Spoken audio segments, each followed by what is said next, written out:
Hello everyone, Sickmoron here, and in today's commentary we'll be going over the highlights between Bob's Green-White Humans and Jake's Blue-Red Burn. Hope you enjoy. Jake went first, opening with an island into his Delver of Secrets.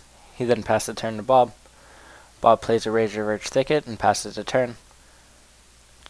Jake draws, lays down a Sulphur Falls, attacks for 1 with his Delver, dropping Bob down to 19. Post-combat, Jake cast a Vexing Devil using the Sulphur Falls. Bob decided not to pay the 4 life and let the Vexing Devil stay on the field. Jake then followed it up with a Ponder, decided he liked what he saw, kept it on top, and passed the turn over to Bob.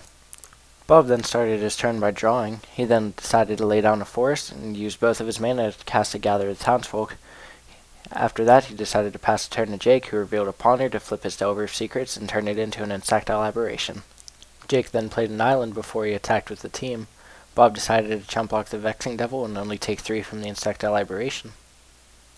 In his post-combat main phase, Jake decided to cast a second Ponder. After liking what he saw, he then drew a card. Jake then used his Sulphur Falls to resolve another Vexing Devil. Bob decided not to pay the 4 life and let the Vexing Devil stay on the battlefield. On Bob's turn, he decided to play a Sun Petal Grove, in which he used for an Oblivion Ring on the untapped Vexing Devil. He then passed over to Jake. Jake started his turn very aggressively by using a Pillar of Flame on Bob's only creature to kill it.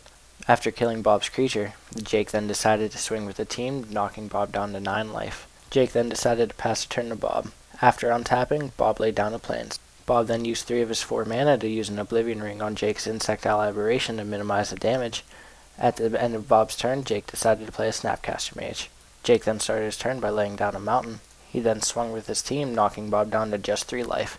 He then decided to pass the turn. Bob then began his turn by laying down a Forest. He then used 3 of his mana to cast a Blade Splicer. With 2 blockers in play, Bob decided to pass the turn. Unfortunately for Bob, his blockers were not enough, as Jake miracled a Thunderous Wrath off the top of his deck, giving him the game. I hope you guys enjoyed my very first highlight commentary video.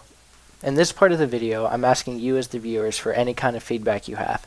This is the very first video of this kind I've ever made, and any kind of feedback is very welcome, be it good or bad.